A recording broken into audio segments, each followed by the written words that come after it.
Chers amis internautes, nous sommes à Saint-Pierre-des-Baobabs et c'est votre émission La vie de la paroisse, l'émission qui vous dit tout sur votre paroisse. Je suis très heureuse de vous retrouver aujourd'hui sur ce plateau que je partage avec le couple Dougados. Monsieur et Madame Dougados, bonjour. Bonjour. Soyez les bienvenus sur notre plateau. Merci. Alors, je vais vous laisser vous présenter à nos internautes de Saint-Pierre-des-Baobabs. Bon, moi c'est Monsieur Dougados Aristide. Moi c'est Marie-Lise Dougados. Nous sommes venus dans cette paroisse depuis 1963, que nous avons habité la cité Crac, 449. Quand on a déménagé, on avait nos 4 enfants, 2 filles, 2 garçons, qui actuellement ont grandi et vivent de leurs ailes. Très bien. Nous sommes membres actifs de la paroisse depuis longtemps. On est toujours derrière les prêtres. Quand il y a quelque chose à faire, on s'adonne. Nous avons connu plusieurs églises. Nous avons commencé chez les sœurs 5 heures de Marie. 5 heures de Marie. On allait à la messe là-bas. Puis après on est venu dans la grande salle du collège. Et puis après on est venu à l'ancienne église là. Et maintenant la nouvelle église que nous avons participé pour la construction et pour tout.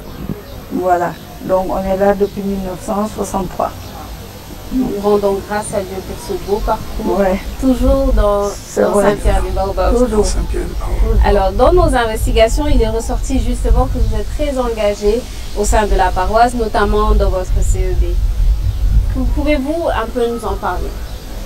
Oui, le CEB, au début, jusqu'à présent, on est membre actif. Mais pour dire qu'on participe à tout, avec notre âge, on a déjà un peu reculé et on a laissé la place aux jeunes. Voilà, nous laissons la place aux jeunes et je vois que les jeunes prennent bien la relève. Ouais.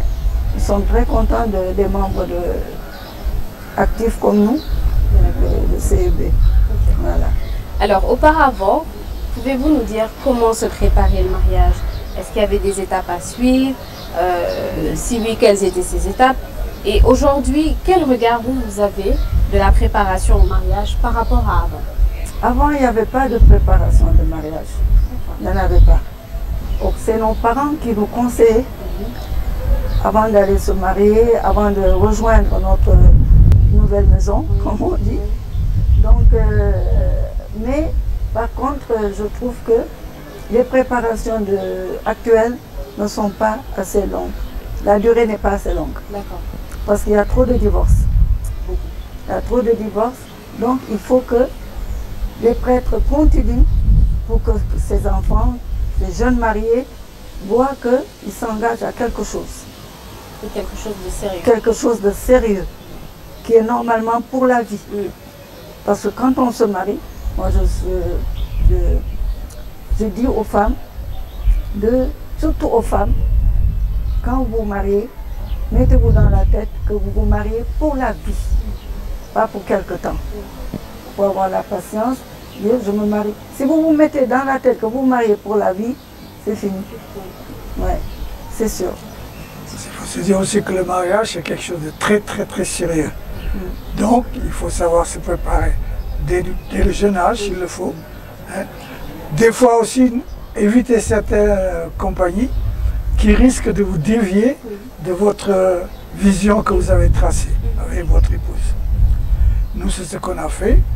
On était toujours en contact avec les religieux de la paroisse, que ce soit les prêtres, que ce soit les bonnes sœurs, comment on les appelle? 5 heures de Marie. Ça nous a beaucoup aidé parce que le mariage, quand on s'y met, c'est quelque chose de très sérieux. Il ne faut pas s'amuser avec le mariage. Actuellement, nous avons des jeunes qui s'adonnent au mariage, mais 1 an après, c'est le divorce. C'est parce qu'ils ne se sont pas connus comme il fallait se connaître. Et puis, il y a les parents aussi qui jouent. Il faut fréquenter les parents, ne pas avoir peur d'aller voir les parents, leur demander des conseils. Est-ce que ce que je fais, c'est bien ou bien c'est mal? Partant de là maintenant, quitte à vous, jeunes futurs mariés, de tracer votre vie. Oui. C'est pas facile, il faut dire la vérité. De nos jours, ce n'est pas facile. C'est pas facile, même avant, c'est pas facile. C'est pas facile. Voilà. C'est la patience. Ouais, la patience. Ouais. Et puis il faut savoir se dominer.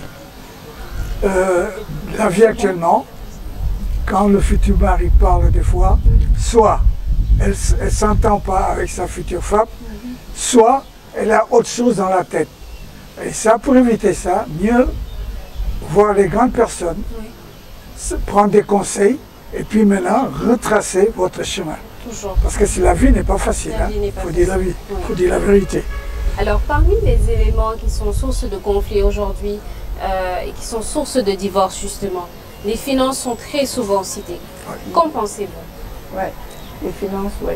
Oui. Beaucoup de couples ont des problèmes dans les finances parce que chacun veut, je ne sais pas, garder son argent, son salaire. Oui. La femme, par exemple, elle va participer dans la maison, alors que le mari, parfois, ne peut pas tout faire. Le mari ne peut pas tout faire. Nous, par exemple, je vous donne comme exemple, nous, on s'est mariés, on était très jeunes. J'avais 19 ans, il avait 24 ans.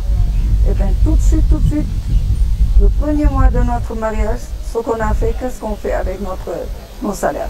On s'est dit, on ouvre un compte, on fait un compte commun. Et dans ce compte, c'est là qu'on puisse tout. À la fin du mois, on fait nos calculs, on paye tout ce qu'on a à payer. Si ça reste, on garde. Si lui, il a besoin de quelque chose, il dit j'ai besoin de ça. Moi, si j'ai besoin de quelque chose, je dis j'ai besoin de quelque chose et on prend de l'argent. Si ça reste, on garde pour demain, s'il nous arrive quelque chose. Voilà. C'est ce qu'on a fait et ça nous a vraiment réussi. C'est parce qu'en ce moment, maintenant, les jeunes, quand ils se marient, c'est tout de suite, j'ai mon argent, tu as ton argent. Le mieux, il faut se parler, se dire, cet argent-là va nous revenir à tous les deux. Mais il faut savoir comment diriger. Ne pas que le mari se dise, ah, moi je suis le mari, je dois prendre la responsabilité de garder l'argent. Il n'est pas question. Le mieux, c'est de s'entendre depuis le début. C'est dès le but. Nous, quand on s'est mariés, on avait des parents de mon côté et ses parents de son côté. Oui. Bon, on faisait une chose, on retraçait notre bilan familial et puis on essayait d'aider un peu les parents de gauche comme de droite. Oui. Qu'il n'y ait pas de parti pris. C'est très dur, mais il faut le faire. Oui. Avec ça, on a la tranquillité. Oui. De nos jours, les jeunes, ils se marient. Ah, c'est mon argent, je n'ai pas à partager avec toi, tu te débrouilles, et patati et patata. Et ça amène des conversations, et ça amène toujours des séparations. Mieux vaut prendre les décisions depuis le début. Oui. Après, tout ira. Après, tout ira bien. Le mariage, tout, c'est le début. Nous, ça nous fait 63 ans de mariage. On ne s'est jamais discuté sur l'histoire d'argent. Si je prends l'argent, je te dis, Marius, ma femme, ah, j'ai pris tant, c'est pour aller acheter tant, telle chose et telle chose. Toi aussi, si tu le fais pareillement, on s'entend. Je ne fais pas ça pour te narguer ou bien pour essayer de me montrer que je suis le père de famille. Il n'est pas question. Que ce soit après le mariage, entre personnes, il faut savoir s'aider et savoir se partager. Bien sûr. Il ne faut jamais essayer de dominer l'autre. Partant de ce principe, il n'y a pas de problème. Oui, alors toujours, si je retiens tout ce que vous avez dit, c'est toujours mettre une bonne base et la faire ensemble. Voilà. Marcher ensemble. Tout ensemble. Tout ensemble. Justement, vous l'avez évoqué il y a quelques instants, vous avez 63 ans de mariage maintenant, ce qui n'est pas donné à tout le monde, c'est une très belle grâce. Quels sont les secrets de la longévité de votre couple? C'est l'entente. L'entente. C'est l'entente. S'il n'y a pas d'entente, qu'il y a tiraillement, vous n'irez jamais. Et la confiance mutuelle. Voilà. La confiance mutuelle. Quand il n'y a pas de confiance, ça ne va pas. Il faut l'entente, il faut la confiance, surtout la confiance. Il y a beaucoup de sacrifices. Hein. Ouais. Il faut des sacrifices. C'est pas toujours évident, mais bon. Il faut savoir se dominer. Oui, 63 ans, Ouais. Ah, c'est une vie. C'est une vie. C'est une vie. Ouais. Mais on peut se partager cette vie à deux Bien sans sûr. problème. Ouais. Bon, il y a d'autres qui pensent à autre chose. Moi, Parfois, ma on a femme ne des me commande problèmes. pas. Parfois, on a des problèmes. Mais ce qu'il y a aussi, quand on a des problèmes, il faut savoir reconnaître son tort et jamais se coucher sans se dire pardon ou sans se dire bonne nuit. Et là, le lendemain, c'est fini. Et ça, c'est toujours au cas où on n'a pas encore d'enfants. Mais quand on commence à avoir les enfants, c'est autre chose qui se présente. Ouais. Alors, soit les enfants sont toujours derrière vous en train de demander quelque chose, ou bien de présenter quelque chose. C'est à vous maintenant de vous entendre d'abord. Il ne faut pas seulement que le papa parle, le papa et la maman se mettent ensemble et se disent la vérité. Voilà, on ne peut pas faire telle et telle chose parce que soit on n'a pas les moyens, ou bien il ne faut pas éviter de faire ceci, faire cela, pour éviter d'avoir des histoires. Il faut toujours expliquer aux enfants. Voilà. D'accord. Alors, avec le temps, justement, la routine s'installe. Comment est-ce que vous arrivez à nourrir votre couple au quotidien? C'est presque la même question, hein. C'est l'entente et la confiance.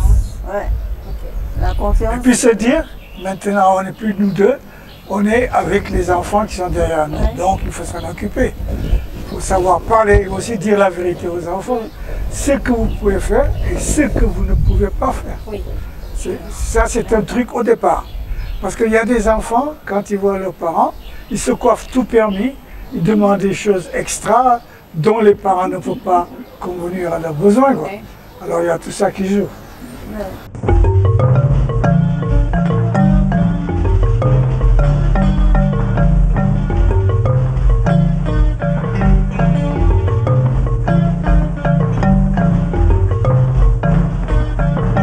Quels sont aujourd'hui les conseils que vous donnerez aux jeunes mariés?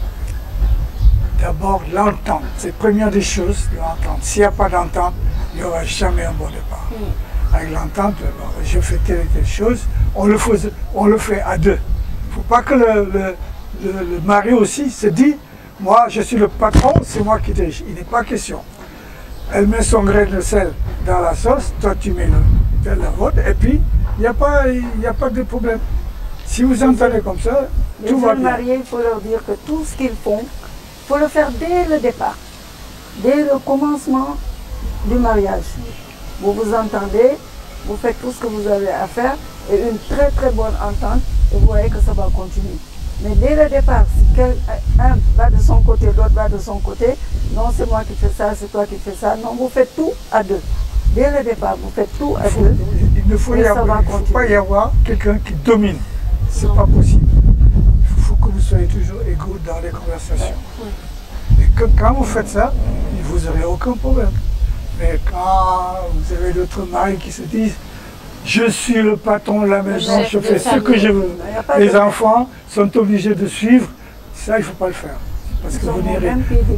Il faut être au même pied d'égalité. Alors, quelles sont les recommandations que vous pouvez faire aujourd'hui aux jeunes qui sont dans votre CEB? Vous me disiez tout à l'heure que justement, vous êtes très content de ce qu'ils font jusque-là. Quelles sont les recommandations que vous leur faites pour qu'ils puissent encore aller de l'avant? Que ces jeunes continuent à participer à tout ce qui concerne l'Église, tout ce qui concerne l'éducation aussi. Tout ce qui concerne même le quartier. Et c'est bon pour le CEB, c'est bon pour l'Église, c'est bon pour le quartier et c'est bon pour eux. Parce que là, tu vas au CEB, il y a tout le monde qui part, tu apprends beaucoup de choses. Tu apprends beaucoup de choses, les jeunes sont là, ils regardent par exemple, nous on est là, on leur donne de beaux conseils, ils nous écoutent et ils essaient de faire comme nous. Donc le CEB, moi je trouve que c'est une très bonne chose. C'est une très bonne chose. Et puis il faut avoir l'occasion de ne pas avoir la connaissance de tout le quartier. Parce qu'il y a des gens qui sont bien et des gens qui sont mauvais, qui peuvent se mettre, excusez-moi du mot, de la merde dans le couple et puis se mettre de côté. Tout ça, il faut éviter. Alors c'est pour cela qu'il faut être sérieux dans la vie familiale. D'accord. Savoir comment parler aux enfants, dire aux enfants, attention, il y a telle et telle personne qui habite le quartier, il faut vous en méfier parce qu'ils vous donnent des mauvais conseils. D'accord. Alors partant de ce principe, tout doit y aller, normalement. Quel est votre dernier mot? Le dernier mot, c'est vous remercier d'abord. C'est de vous remercier de nous avoir donné l'occasion de parler de notre couple. Et d'encourager surtout les jeunes mariés. Les jeunes. Pour leur dire que la vie n'est pas facile. Il faut savoir se conjuguer. Il faut savoir patienter, comme on dit, et surtout la bonne entente. Mais on vous remercie beaucoup de nous avoir invités à cette conversation. Ouais.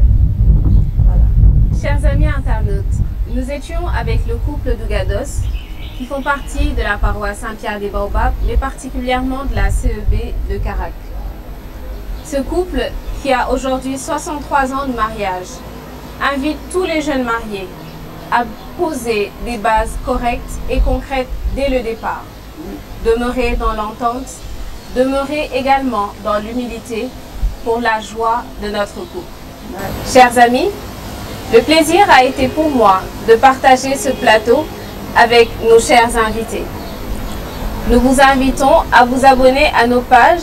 N'oubliez pas de liker nos pages Facebook, Instagram et YouTube et de vous abonner en cliquant sur la cloche afin d'être informé de toute notification.